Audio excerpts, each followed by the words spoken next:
भारताच्या सर्वोच्च पदावर राष्ट्रपती पदावर द्रौपदी मुर्मू ह्या सुद्धा एक मुलगीच आहे. संगीत क्षेत्रावर अधिराज्य गाजवणाऱ्या लता मंगेशकर ह्या सुद्धा एक मुलगीच आहे. मग मला सांगा, मुलगा मुलगीचा फरक का हो? शास्त्र सांगतं की मुलगा हा एकाच कुळांचा उद्धार करतो, पण मुलगी मात्र 42 कुळांचा उद्धार करते. हे आजही उदाहरण शास्त्रात आहे.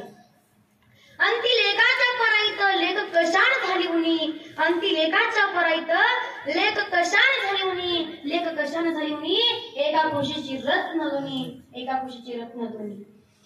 अहो बघा, आणि त्या मुलीचे एक वर्णन कोणी करत नाही बघा.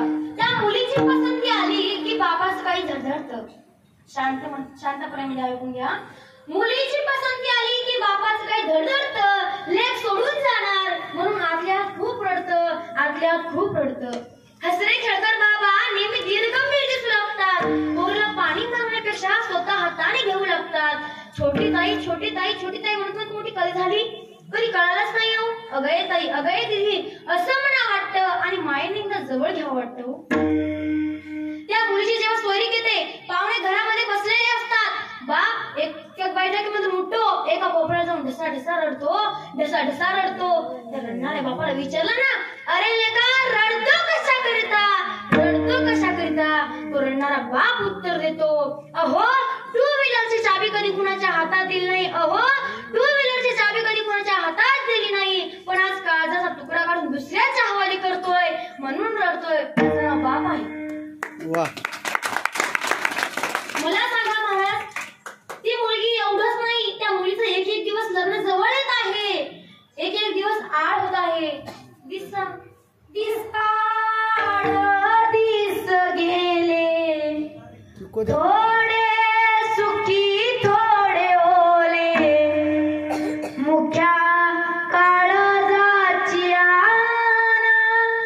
आज आभाळाला भोले, लेक वडाची पारंबी दोन्ही घराला जोडते, असो माहेर सासर पांग बापाचे फेडते.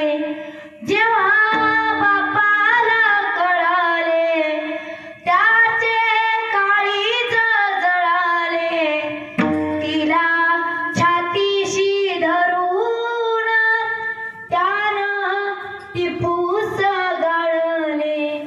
अहो तो बाप खूप रडतो. एक दिवस आठ आहे, बापाला जेवण सुद्धा जात नाही. बाप सतत विचार करत राहतो, अरे आता मला माझी दिदी राहिली नाही, आता माझ्यासोबत छकुली राहिलेली नाही, ती आता सासरी जात आहे. आता ती काय सासरी जात आहे. बाबा बीपीच्या गोळ्या जागच्या जागेवर घ्या, बाबा जेवण केलं का, बाबा पाणी पिलं का, अशी विचारणारी दिदी मला राहणार नाही. बाप एक दिवस आज जात आहे, बाप जेवत नाही. 3 टाइमवरचा बाप 2 टाइमवर जेवायला येतो. 2 भाकरीवरचा अर्ध्या भाकरीवर खायला येतो. त्याचं नाव बाप आहे. एवढंच नाही, त्या मुलीचं लग्न लागतं, सगळेजण आनंदामध्ये असतात. दीदीचं लग्न, छकुलीचं लग्न, आज माझ्या बहिणीचं लग्न, सगळेजण नवे कपडे घालून आनंदाने राहतात. पण मात्र तो बाप फाटक्या कपड्यावर मनपाला टेका देऊन ढसा रडतो. तो माझा बाप रडतो मंडपाला धरून, तो माझा बाप रडतो मंडपाला धरून, माझं हृदयामधलं काळीज मला चाललं सोडून, माझं हृदयामधलं काळीज मला चाललं सोडून, माझं हृदयामधलं काळीज मला चाललं सोडून, चिमणी माझी उडून गेली, चिमणी माझी उडून गेली, चिमणी माझी उडून गेली. अहो बाप सुद्धा ढसा रडतो. बापच नाही तर घरातली आई बहीण सर्वजण रडतात. जेव्हा ती मुलगी सासरला निघते, गाडीमध्ये बसलेली राहते ना, तेव्हा बाप सासऱ्याला बाहेर घेतो आणि विनवत राहतो, अहो माझ्या दीदीचं, माझ्या छकुलीचं काय चुकलं तर तिला बोलू नका हो, या रटकाळाच्या बापाला बोला, तिला बोलू नका हो, माझ्या ताईडीला दुखवू नका. म्हणून बाप सासऱ्याला सारखं विनवत राहतो. तिला जर काय चुकलं तर तिला बोलू नका. लहानपणापासून कधी मोठी झाली कधी कळालंच नाही हो आम्हाला.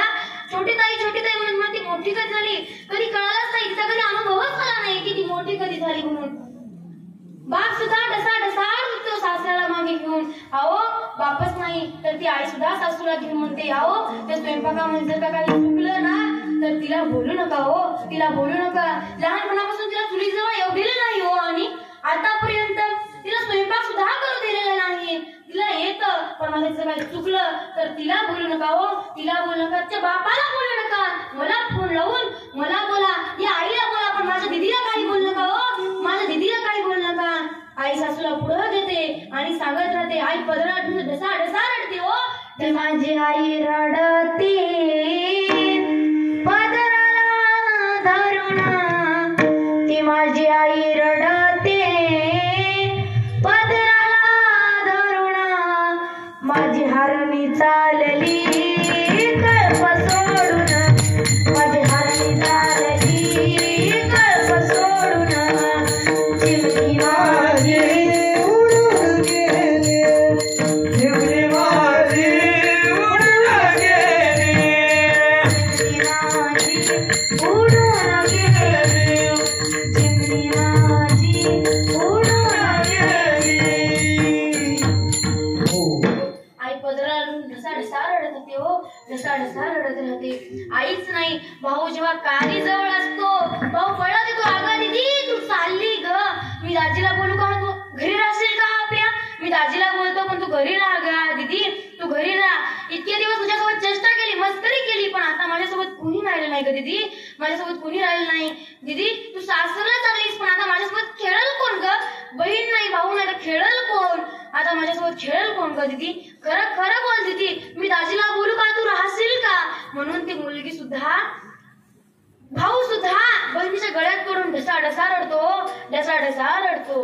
माझा दाद्या रडतो गळ्यात पडून, तो माझा भाऊ रडतो गळ्यात पडून, माझी सोन्याची भावली मला चालली सोडून, माझी सोन्याची भावली मला चालली सोडून, चिमणी माझी उडून गेली, चिमणी माझी उडून गेली. आई होती त्याला चांगली, त्याची होती त्याला चांगली, आम्ही लावलेली माया आज मायाला गेली, आम्ही लावलेली माया आज मायाला गेली, चिमणी माझी उडून गेली, चिमणी माझी उडून गेली.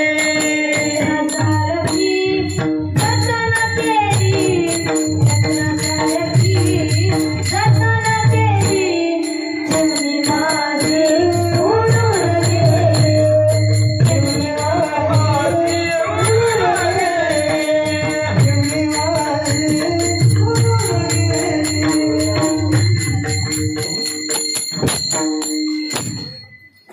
भाऊ दीदीच्या गळ्यात पडून खूप रडतो.